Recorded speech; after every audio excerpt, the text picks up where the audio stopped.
Mr. Prime Minister, Mrs. Netanyahu, welcome. Thank you. Thank you. Thank you for coming to the Center for American Progress to engage in a dialogue on a range of issues, including many areas of concern to progressives as well as all Americans.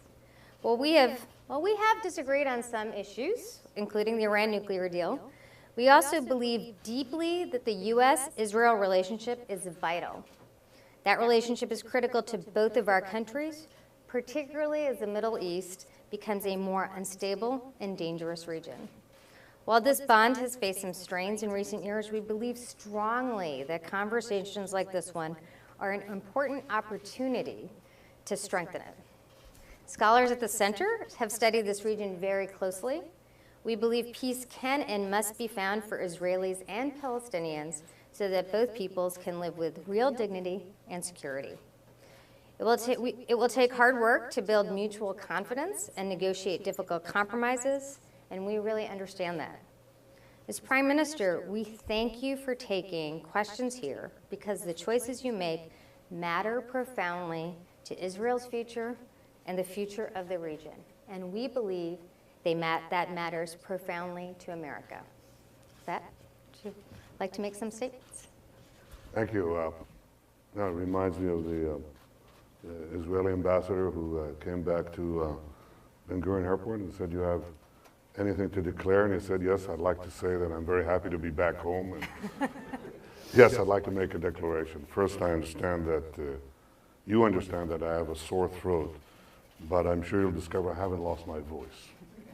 That I guarantee you. Secondly, I know that my visit here has been a source of some controversy. So I doubly appreciate the invitation, and I think everything that you said is something that is crucial and important.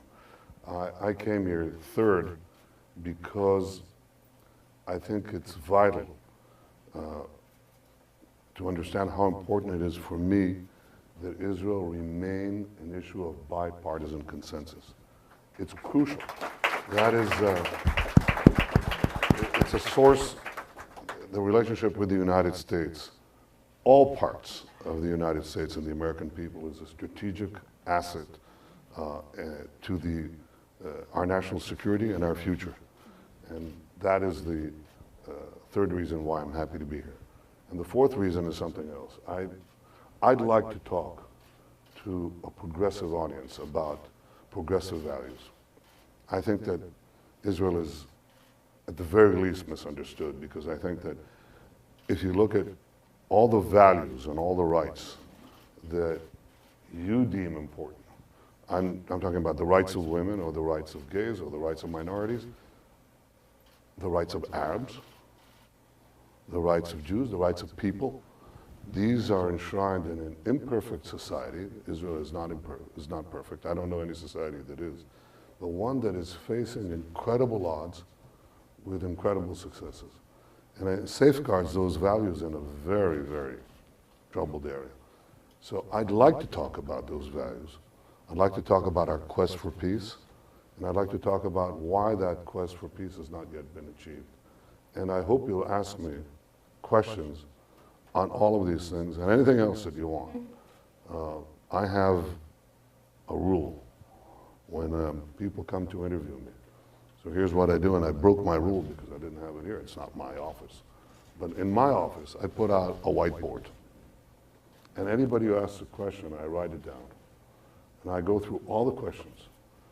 And if I don't want to answer it, I say, that one I don't want to answer. I want you to know I'm fudging that one.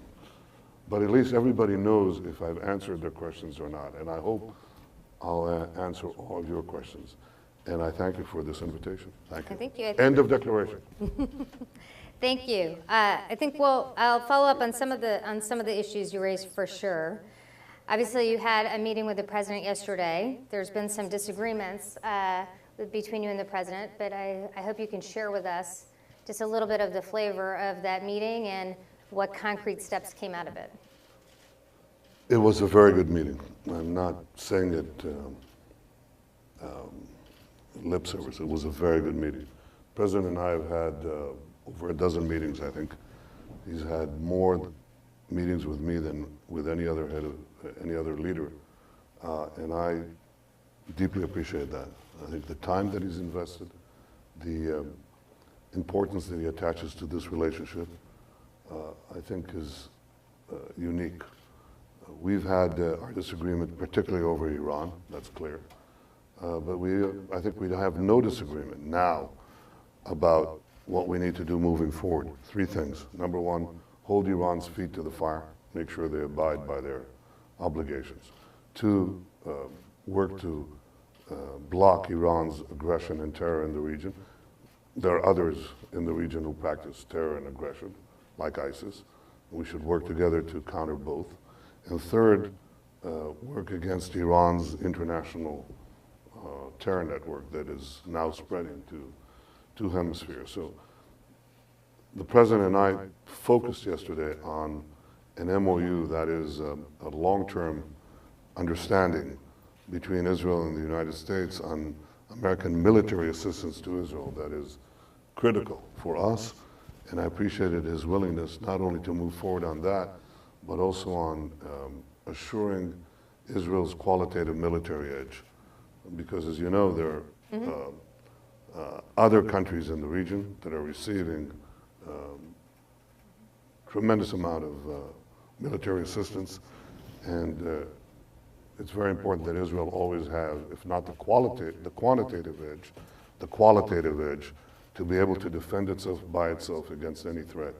That's a principle the President has repeated many times, and I appreciate it at all times, but especially at this time.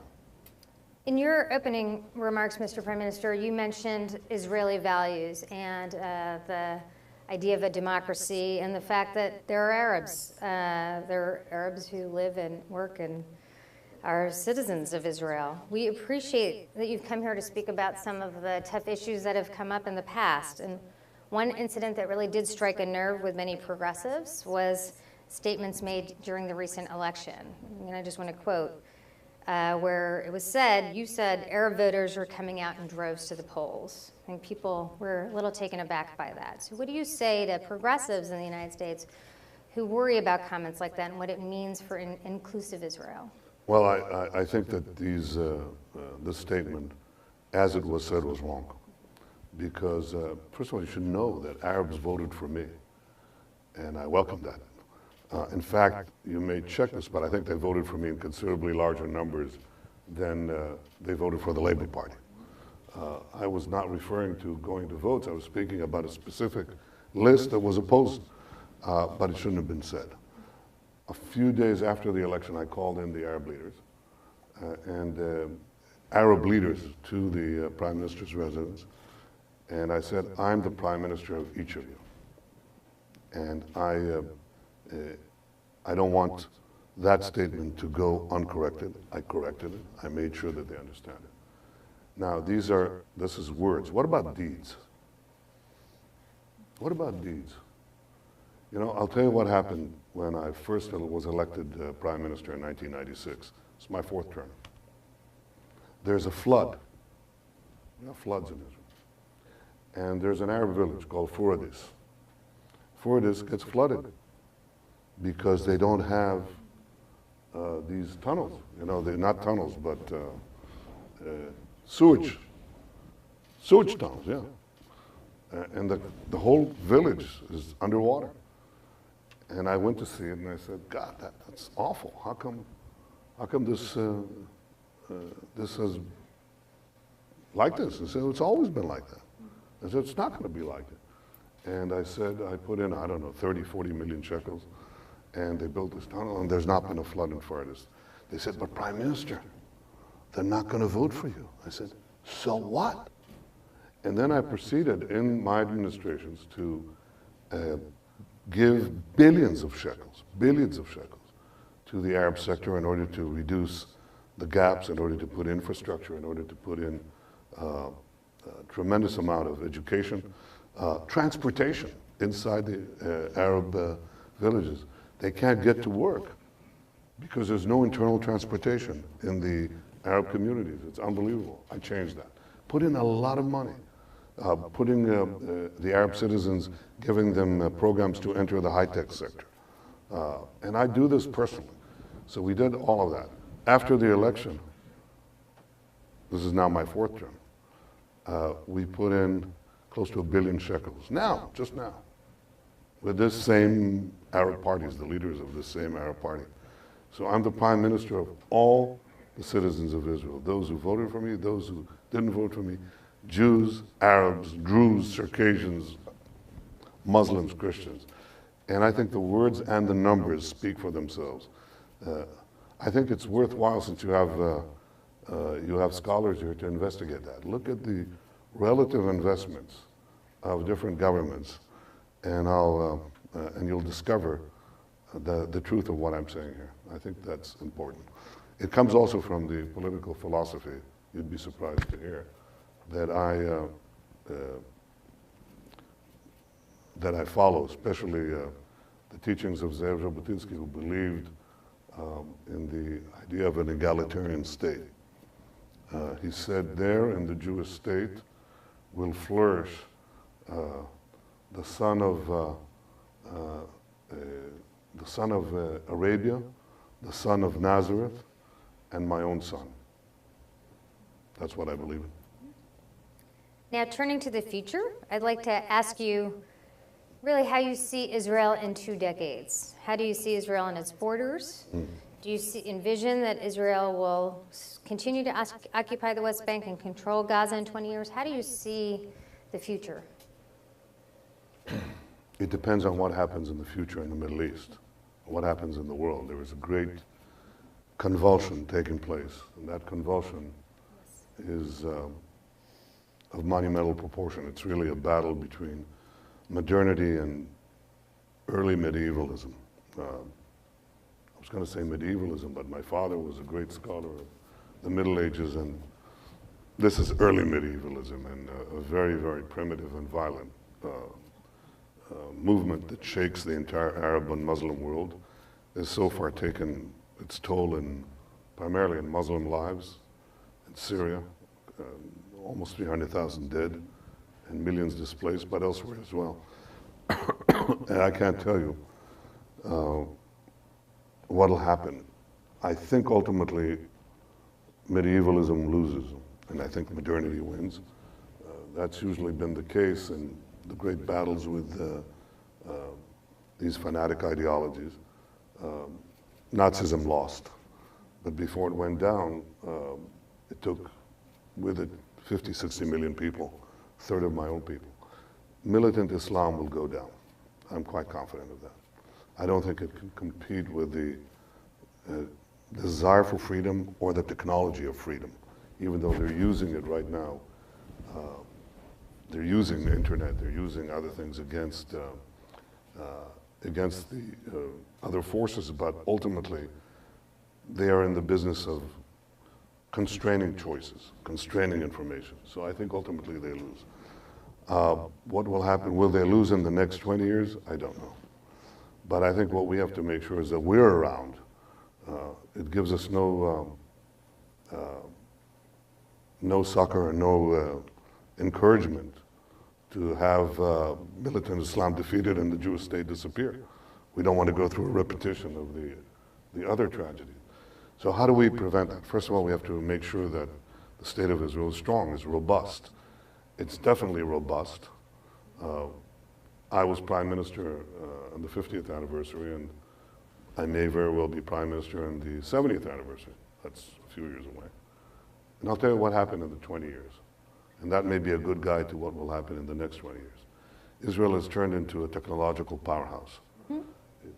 We're in a century of knowledge and a century of conceptual products with geometric growth. And Israel is growing geometrically by design. We've created a very friendly economy for this growth. This is a number I always give because I think it's so striking. In 2014, Israel received 10% of the global investment in cybersecurity. In 2015, that number doubled. We're receiving 20% of the investment of the world in cybersecurity. That's an astounding figure. It also shows exponential growth. And I think we'll continue that trend to ensure that Israel grows technologically. The future belongs to those who innovate. Another example, water. We've solved our water problem, even though rainfall has roughly been halved since the year of our independence. Population has grown 10 times, and our GDP per capita has grown 40 times. Yet we have water surpluses because we're the #1 recycler of water in the world. We recycle roughly 90% of our water, our wastewater. The next runner-up, Spain, 25%. So we have the capacity to shape the future. Now here's what is happening as a result of that. The first thing is, because nations understand that the future belongs to those who innovate, we are getting alliances, a lot of alliances. We are, this may not be understood in Western Europe, but here's what is happening. I'm so isolated that as foreign minister and prime minister, I don't have time to see my own Knesset members, my own factions, or the other politicians, because I have diplomats and heads of state coming from Asia, from Africa, from Latin America, and they all want three things. They all want three things. I mean, I'm talking about small countries like China or India, where I'm going to be going soon to visit, or Japan, or 20 African states that have come in. They all say, come back, come back, come back, or countries in Latin America. They all want three things. First, Israeli technology. Second, Israeli technology. Third, Israeli technology. This is a fundamental change, a fundamental change that will accelerate in the next 20 years. So Israel, I think, in the knowledge century, is uniquely poised to multiply its capacities. Can we get peace with the Palestinians, which is what you're asking me? Yes. It depends, one. Yeah, we're going to talk about that more. I just wanted to get Yes, I wanted to of get my course. commercial in so you understand how great an investment Israel is. Remember the joke? How do you make a big fortune, a small fortune in Israel? Start with a big fortune? No. No. Apparently they have not heard this. No, it's changed. You make big fortunes in Israel. But the important thing is, how do we change our fortune with our Palestinian neighbors? Why is it that we don't have peace? Why? Well, is it this government? Is it me? There were 5 other prime ministers since Oslo, since the peace process began. How come they didn't make peace?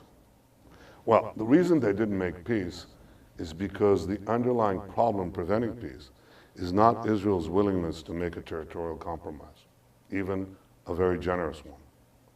It's that after Gaza, Israelis ask a question. What happens when we set up a Palestinian state on the other side? Do we get a state that lives in peace with us, or do we get a state that seeks to destroy us and fires thousands of rockets on our heads? Israel went through the book. It went by the book.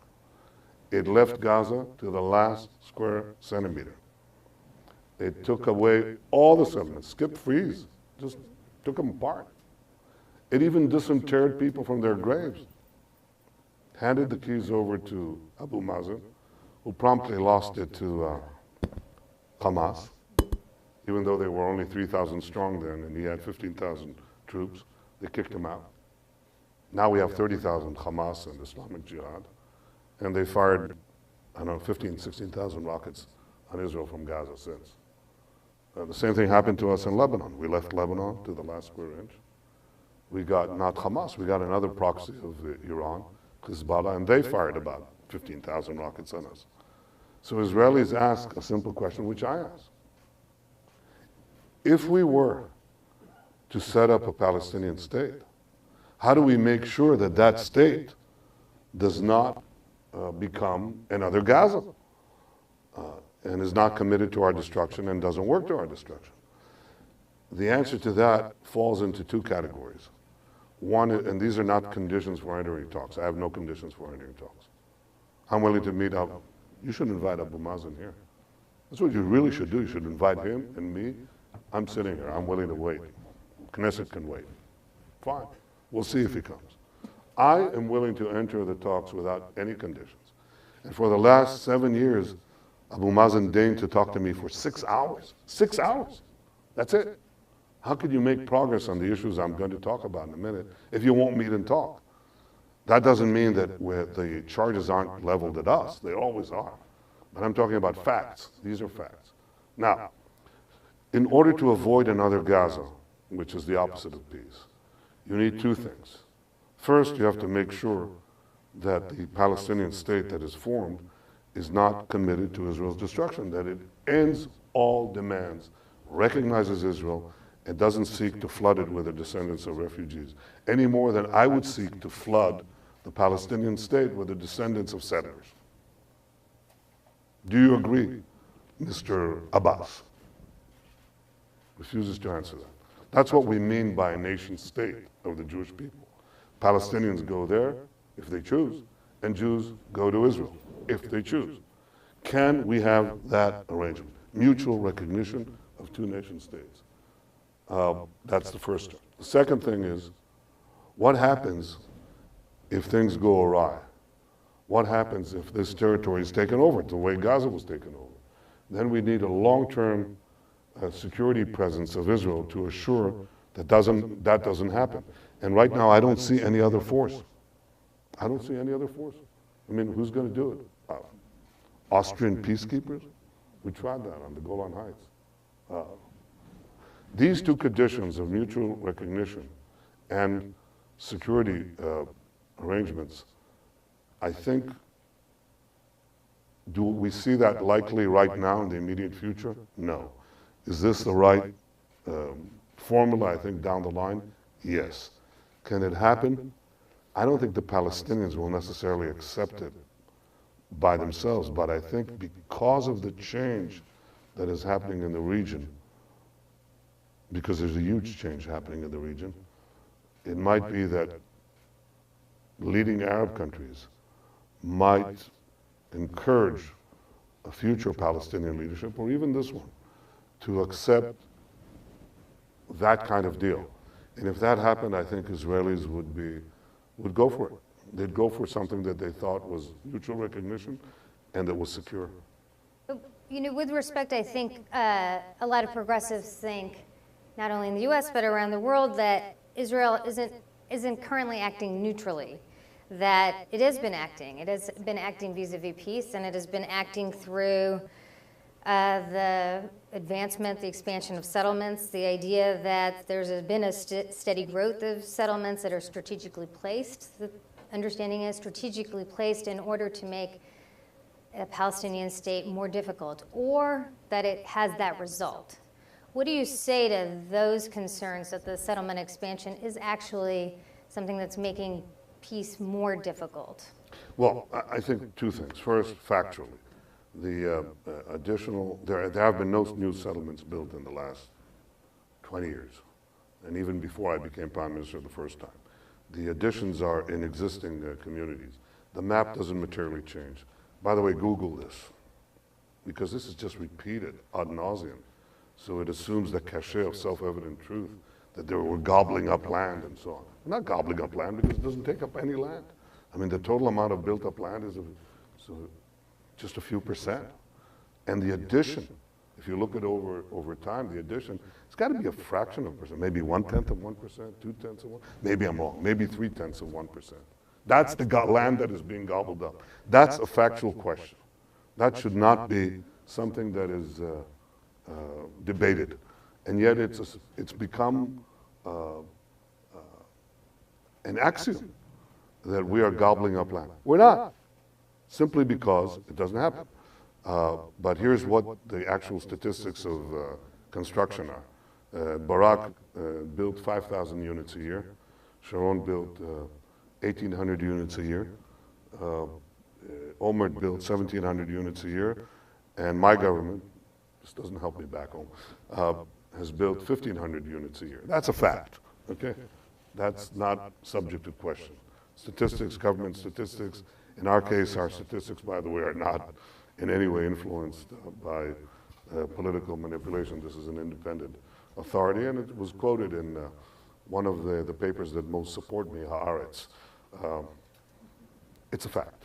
Okay. So here's the two things that I'm saying. One, the settlements are there. The growth in the settlements does not materially affect the potential map for peace. And third, I think that it's an issue that can be resolved, but I don't think it's the core issue. The reason it's not the core issue is it wasn't a core issue in Gaza either. So what's the problem? The problem, look, my grandfather, I always say this, I think I date the conflict back to 1920. My grandfather came in a boat in 1920, landed in Jaffa, went to the immigration depot, the Jewish immigration office in Jaffa. That office was hit a few months later by Arab attackers. They killed 6 or 7 Jews, including a famous writer, Brenner, great writer. And then we had riots and attacks in 1921, 1929 on the ancient Jewish community of Hebron, 1936 to 1939, 3 years, and 1947, of course, and 1948, the partition. There was no territories. There was no settlements. And then this continued into 1967, when we had a noose of death placed around us. This is 50 years, 47 years, from 1920 to 1967. Half a century. What's the root cause of this? It can't be the settlements, because it can't be the territories, because there weren't any. Now we get in there, and we leave Gaza, and they keep on attacking us. And I'm telling you that the real issue is whether the Palestinians are divided, one half living in Gaza, overtaken by the militant Islamists, openly calls for destruction, and the other half in the West Bank refuses to confront them. And when I say to Abu Mazen, I say, okay, for God's sake, recognize the Jewish state already, as I recognize the Palestinian state. And for God's sake, let's talk about long-term security arrangements, so we have those two anchors for real peace. He won't do it. The settlements can be resolved within that context, easily. Easily. Well, not that easily, but not that hard either. But I think one of the issues really is, you say that there have been 1,500 a year. Mm-hmm. I hear that they're less. But why continue with them? People live there. People live there. Look, they're human beings. You don't say, well, all the firstborn, throw them on the other side of the green line. I mean, they're living there. They're living in 3 blocks primarily. That's where most of the construction is taking place. This is not foreign land. I know it's comfortable to say that this is the Belgian Congo. For God's sake, Jews have been living there for 4,000 years. So are Arabs. I don't say we throw you out. There's a massive Arab construction, massive, that is against Oslo. It's not important right now. And nobody says, how come they're building there in disputed lands? Nobody even dares to think that. And yet the Jews are somehow, there's this ethnic cleansing idea. What is this ethnic cleansing business? Why do we have in Israel Arabs living in the Galilee, having in the Negev, everywhere in the Knesset, in the Supreme Court, full civic rights, not a perfect society, but in the Middle East, the only ones who enjoy the rights of a democratic society. Nobody questions that, and we don't question it, certainly I don't. Yet the idea of a Palestinian state, it's got to be Judenrein, it's got to be clean, there can't be any Jews there. What is this? What kind of standard is this that we accept and the world accepts and progressives accept? You don't want that. I mean, I think you should ask these questions to the courts. Like, I see gays for Gaza, or gays for Iran. I say, you're supporting, not you. The people who do that are supporting the people who would murder them. They hang gays on cranes in Iran. If you're gay in Gaza, your fate is sealed. Yeah, no. I should say we appreciate. We're not. No one's making equivalence between the what rights. What I'm saying is, and forgive me for being so clear about it. I think there's something fundamentally wrong. Fundamentally wrong. Israel wants peace. Israel has made enormous sacrifices for peace. I've made the 2 states for 2 people statement in Bar Ilan University, in a religious university. Abu Mazen has not yet made the Birzeit speech. He hasn't gone to his own people and said, give up the ghost. we're not going back to Jaffa. And Israel is here to stay by right. He's not done that. I have been asked to freeze settlements. I did. No prime minister has done it before. Didn't help. For 10 months, he wouldn't come to the table. It didn't help. I did other things which were even harder, like releasing prisoners, which was probably the hardest decision I made. Didn't help. Didn't help twice. One, it didn't help them get to the table, and it didn't help launch the negotiations that we want. And second, it didn't absolve me of the blame that is attached to the Prime Minister of Israel and the government of Israel by dint of people who don't understand what is really driving this conflict. In the Middle East, what is driving the conflicts with an S is the battle between modernity and early medievalism. It is not the Palestinian-Israeli conflict. Syria has collapsed, Iraq has collapsed, Yemen has collapsed, Libya has collapsed, and the other states are wobbly. And that's a larger civilizational battle. In the specific confines of the Israeli-Palestinian conflict, what is driving the conflict, and unfortunately still drives the conflict, is the persistent refusal to recognize a nation state for the Jewish people in any boundaries. That remains the problem. If you want to solve a problem, address the problem. Don't address what is not the problem, address that problem. It is not settlements, it is the persistent refusal to accept the Jewish state. If you have a willingness to accept the Jewish state, you will solve the settlement problem. I'd like to follow up on your comments just now on the region and ask you about what's happening in Syria, the recent actions by Russia, the complicated nature of the region. Obviously, hugely unsettling, but I'd love your views on that topic. Well, it's a very complicated tapestry, and I think you should ask Mr. Putin why he's doing what he's doing. But I think he says that he wants to bolster that regime, if not its leader. He says that he wants to prevent Islamist fighters from going back to Russia. I went to see him. Mm-hmm. Yes. And I said, the first thing we have to make sure is that our fighter pilots don't start shooting at each other, or that we shoot down your anti-aircraft batteries. And he said, I agree with that. It's okay. So we agreed on this horrible jargon word, deconfliction. Yeah. Washington produces amazing things. Deconfliction is one of them, and 2 weeks later, I think there was the same procedure between the American military and the Russian military. The second thing is I said, look, Israel has not intervened in the internal battle in Syria, principally because I'm not sure which intervention is preferable. And when I'm not sure, I don't do it. But here's where we do intervene. If Syrian territory is used to fire at us, we fire back. And we've hit the Syrian army positions more than once. Secondly, if Iran wants to establish a second front along the Golan Heights, as it's established in southern Lebanon, we'll take forceful action, as we have. Third, if Iran and Hezbollah want to use Syrian territory to transfer arms, very lethal arms, from Syria to Lebanon, we'll take action, as we have. Fourth, if we don't see it, we could take action against Syrian arms that we do see. If it went through, doesn't prevent us from, and we didn't see it going into Lebanon, we could take action in Syria to degrade the inventories that could be passed in the future. So we heard that. And I think it was a very clear conversation. And this is the policy that we are following. As far as Syria is concerned, I can't tell you if you can put Humpty Dumpty back together again. I doubt it.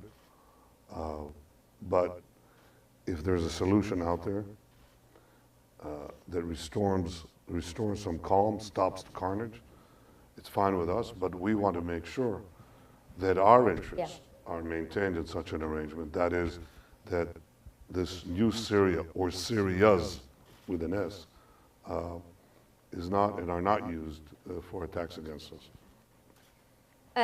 You've made the point, and you are absolutely right, you made the point here and elsewhere, that Israel is a rare democracy in a very dangerous neighborhood that shares values with democracies around the world, values like commitment to the rule of law and that no one is above the law.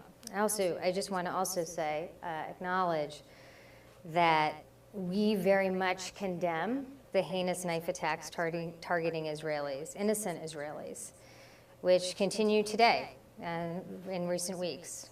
We were all taken with the recent story of the Israeli American working for peace who was attacked. And we stand against such acts of violence, as the president said yesterday.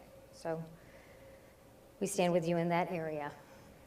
Innocent Palestinians have also been killed. For example, extremists killed 3 members of a Palestinian family in an arson attack in the West Bank village of Juma this summer, including an 18-month-old baby. They have not been prosecuted. People have asked questions about that. I'd love you to just explain what's happening. Well, when you had that attack, which is uncommon, Yes. but is horrible, I went to the hospital, went to that baby boy, Palestinian Arab boy, said we'd shoulder any expense to take care of the family. Unfortunately, the parents died.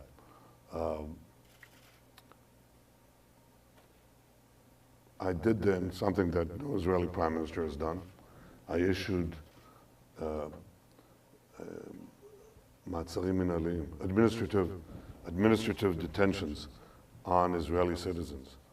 That is, you actually can put them under arrest without trial, because I thought that this is such something that we have to fight with such ferocity that I was willing to break this precedent, and we did.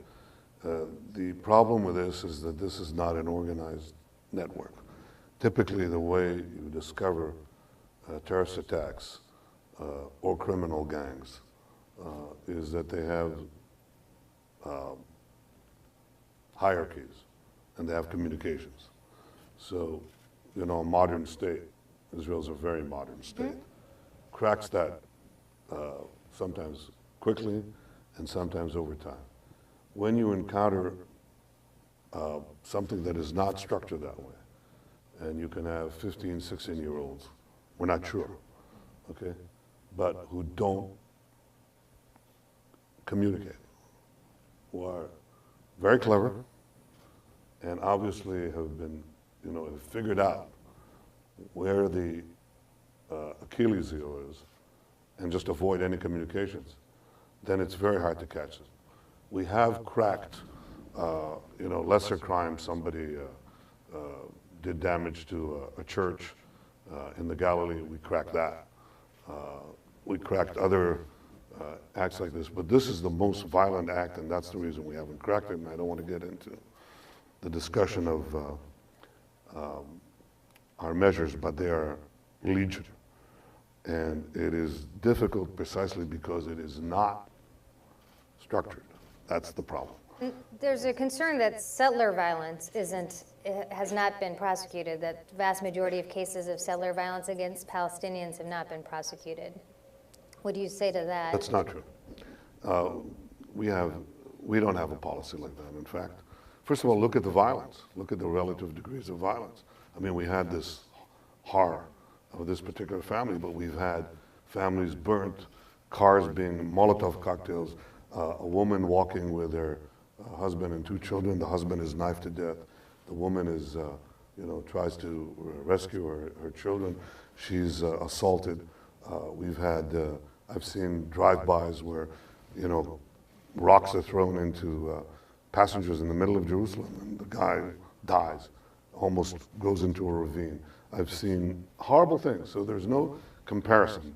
You can't hide settler violence. It's not as if they go in and they kill someone and it remains a secret. We're a country of law, we're a country of transparency, and so there's no comparison. There's no comparison. It's not symmetrical, it's not equivalent. But what is illegal is illegal. So we prosecute, even if somebody paints some graffiti, or if somebody takes down some olive trees. For us, this is a crime, we take it. But I would not put it on the same level as Duma. Duma is real.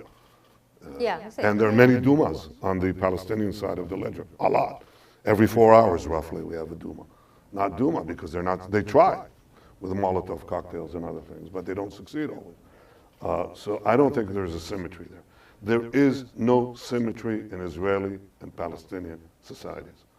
We do not teach our children we don't send them to suicide kindergartens, camps.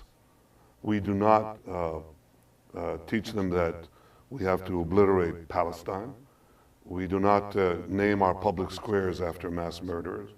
When we had, on the few occasions we had, mass murderers like Goldstein, we excoriated it. We all condemned it, from the right to the left. But the public square of Ramallah is named after a killer who murdered hundreds of innocent Jews. There's a difference in values. They glorify these people. We don't. And so this asymmetry produces also this glorification of terror. And right now what we're seeing is a layer above that, or below that, and that is that the internet is meeting militant Islam in the hearts and minds of children and teenagers, and driving them to believe this fantastic fabrication. We're going to tear down the Al-Aqsa Mosque. We're going to build the third temple. I mean, insane. It's just insane. So you say, well, how can people believe that? Yeah, they believe that. If you repeat a lie often enough, it becomes truth. And the truth is propagated, this false truth is propagated in the minds of these people. When we have young minds poisoned, we take action. If we haven't found the Duma people, it'll take time, but we'll get them. I'm much more concerned on how to get to Palestinian young minds.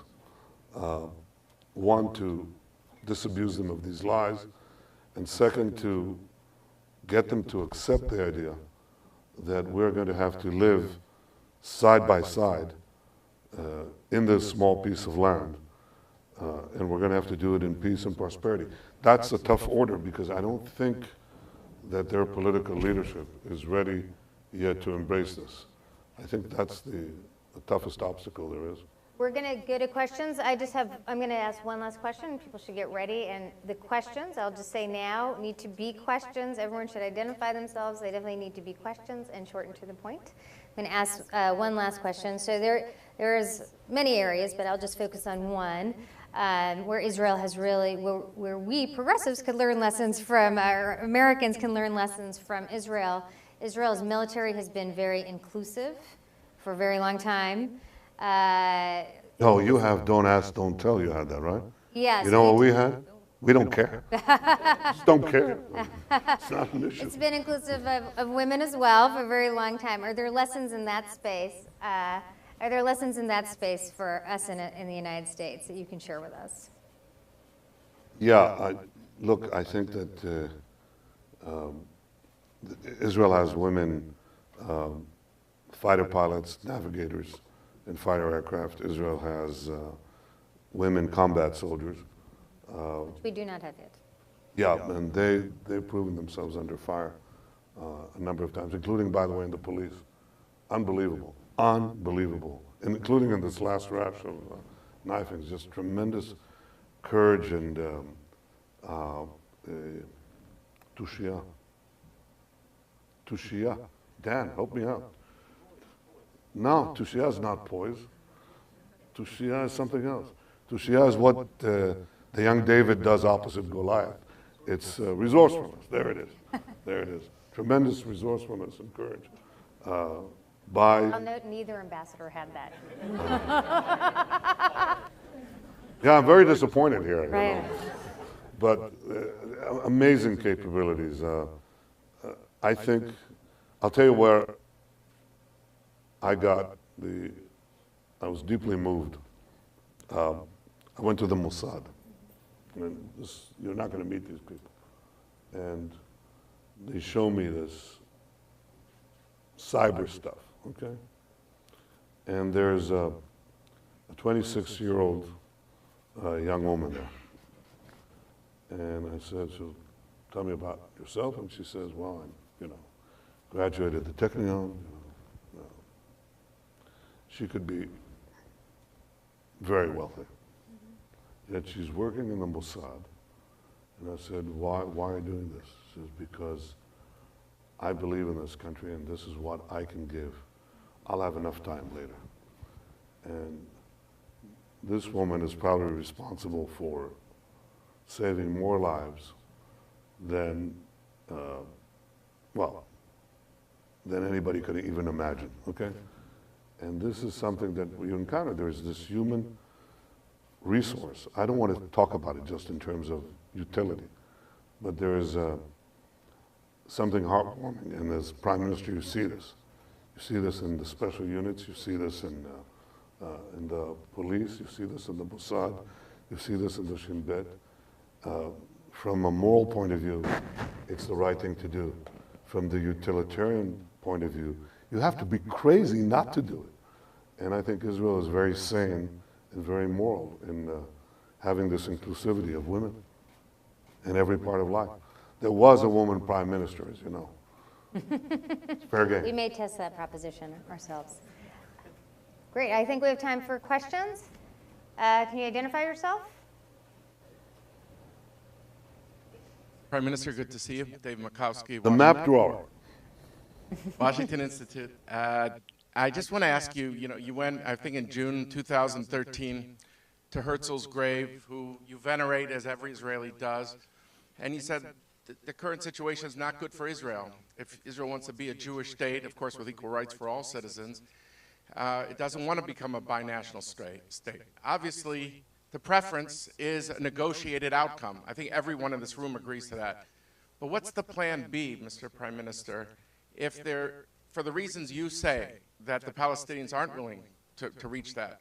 What's Israel's plan B to remain a Jewish state and not slide and become a binational state? Thank you. You want me Yes. to? Yes, please. Why don't we collect a few so I can think about that? Okay, other questions?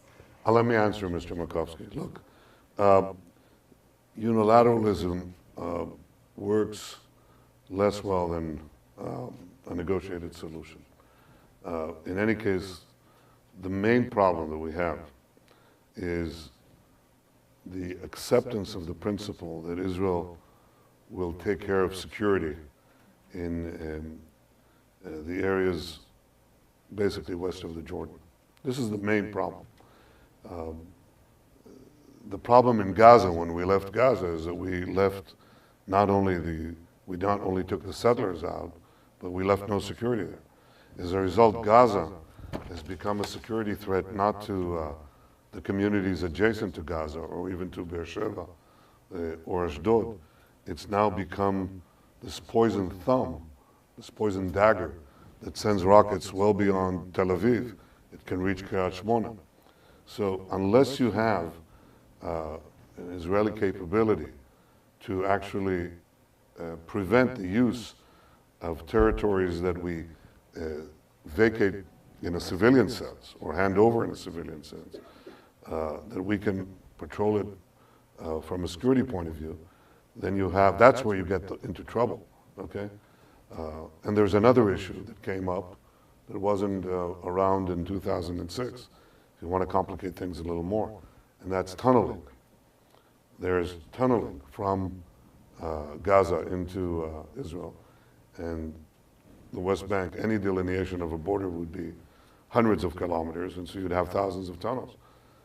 And these tunnels are terror tunnels from which terrorists can emerge and take people hostage or kill them, squirrel them back. You've got enormous problems. And the only way you can deal with that, the only way, is to ensure that from the security point of view, Israel has, for the foreseeable future, until you can prove otherwise, that there's somebody else who can responsibly take that territory, Israel has the security control. I don't see the Palestinians agreeing to that, okay? They say, well, how can we be, a fully sovereign state if we don't have security control of it? How can we leave a security presence of Israel for the indefinite future? And I said, well, ever hear of Germany or Okinawa or South Korea? You can if you need to. Because, see, no Israeli in his right mind, the reason I'm here for the fourth time is because just about every Israeli believes in what I'm about to tell you. Any deal or any arrangement, unilateral or negotiated, must have Israel maintain the ability to defend itself by itself against any threat, including from territories that are ceded, okay? That's the most important provision. That is something that I don't see the Palestinians accepting now. Maybe they'll accept it tomorrow. Maybe Arab states will accept it. Maybe the international community will accept it. If they do, then I think we'll be able to ensure that we don't incorporate Palestinian populations in our midst, be able to separate from them, yet at the same time maintain security in our hands. That's the real test. And I'm not sure that, I think we have to talk about that more. I think we have to get that into the international bloodstream because that's the basis of a practical solution in the Middle East, as it unfortunately will be for the next few years. There? Billy, right there? Oh. I'm Morton Halpern. I'm the chair of the board of J Street. And I wanted to ask you about your negotiating posture, which as I understand it is that you will negotiate without preconditions, but that in the negotiations, you want these two issues that you've delineated settled before you would talk about other issues or at least negotiate them. And I wonder whether you wouldn't consider, as a way to convince Arabs and Palestinians and others about your commitment to peace, to do two things. One is to give a sense of the generous borders that you said you would be willing to offer if these two things were settled, conditioned on them, but make clear what it was. And second, begin to show the Palestinians that they can have an autonomous existence even if they don't control the security arrangements by beginning to allow them to have it now on the West Bank. I think on the question of territories and borders, this is about 95% of what Israel has to cede. On the question of mutual recognition, that is recognition of a Jewish state, nation state of the Jewish people, and the security arrangements and so on, that's what we need on the other side. There's the question of the Jerusalem and specifically the Temple Mount. I think it's insoluble. I mean, I just don't see right now a solution for that, and I think it has to remain under Israeli sovereignty, and that's the only way to prevent this from exploding into sectorial strife. But on these two issues, Israel is asked to give virtually 100% of its negotiating position without receiving a concomitant return. And I don't negotiate that way. But it's a point of fact that my predecessors who did negotiate differently fell off the cliff. They got nothing because they didn't really breach that rejectionism. Palestinian rejectionism, which has been around since the 1920s, has lately been fused with militant Islam, which makes it even worse. But in point of fact, I think these things should be put on the table together. And that was basically the position that people tried to have, but it's become more difficult with the current Palestinian leadership. I nevertheless say that I'm willing to meet Abu Mazen because my late father used to say that, I'll translate this, he said that conversation fertilizes thought, okay? That was our theory here. Conversation fertilizes thought.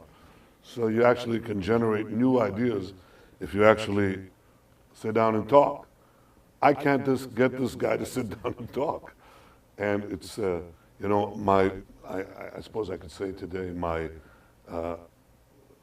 throat has become hoarse from inviting him to meet again and again and again, and he's refused. But you are right to draw the distinction between the willingness to sit down without any preconditions and what I believe are the two foundations, the two pillars of any potential deal: mutual recognition and long-term security arrangements where Israel is able to defend itself. They'd have their own terms. And I don't have to, he doesn't need to have me accept them in order to sit down. We should get on with it.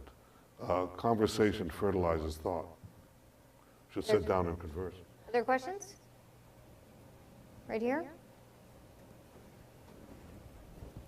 Mr. Prime Minister, I'm Greg Rosenbaum. I chair the National Jewish Democratic Council and sit on the Economic Advisory Council here at CAP.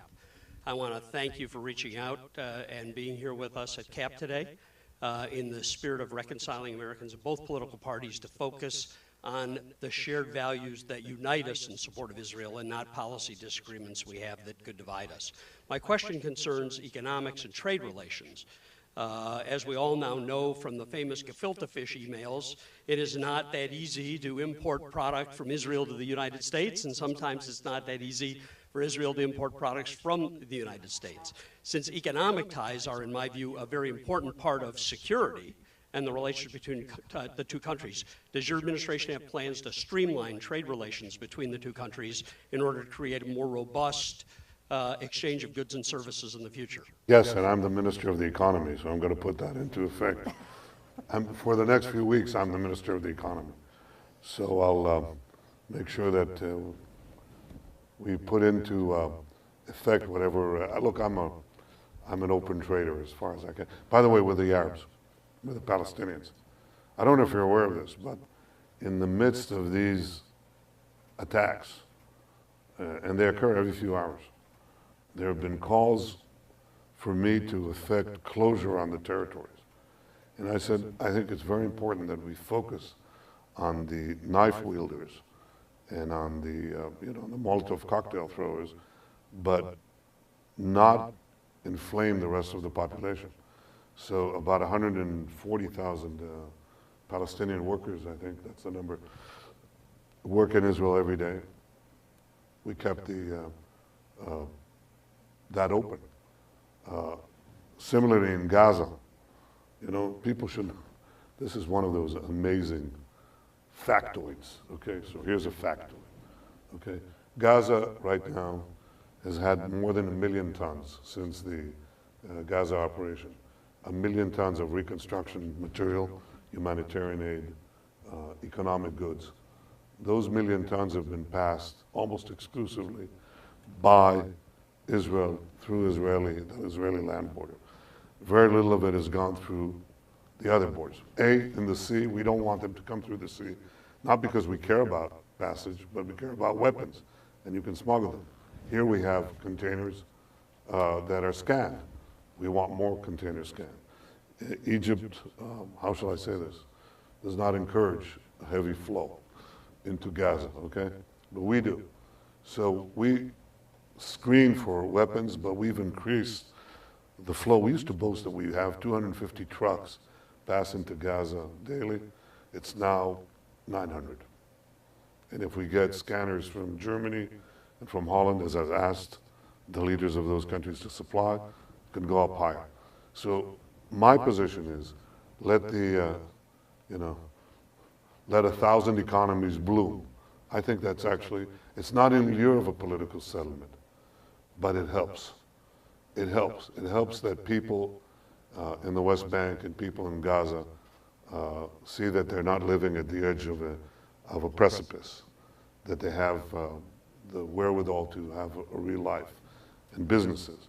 That's easier to do in the West Bank. Part of the reason the West Bank has been relatively quiet, and let's work to ensure that continues. is that they look around and they say, do we want to be like Khalid, like Aleppo in Syria? Do we want to be like Yemen? Do we want to be like Libya? Or do we want to have a real life and a potential for a real solution down the line? So I don't know if we can solve the political problem right now, and I think President Obama has his own doubts as well. But I think we should work. There are three components here. There is the political component, the political solution. There is security, and there is prosperity. At the very least, we should work on security and prosperity as we are, and if we can, also advance the political solution. For that, we're going to have to sit down and talk. Unilateralism that Mr. Makovsky was pointing out to, I suppose that's possible too, but it would have to meet Israeli security criteria, and that would also require, I think, a broader international understanding than exists now. Thank you. I think we, unfortunately, are over time. I really want to thank you for your remarks. Are there any final remarks you would like to make? I know your throat. I'd like to make a lot of remarks, but I have something to declare. I have a sore throat. I want to thank you. We are happy that your throat lasted. When this issue came up of hosting you, we all wanted to move forward because we believe progress is impossible without dialogue, as you said. So we're grateful for you to be here and take questions on a whole range of issues. I'd like to make another suggestion. Sure. Invite me again. Let's see. Thank you. Thank you very much. Thank you. Ladies and gentlemen, please remain seated as the Prime Minister and his delegation make their exit. Thank you.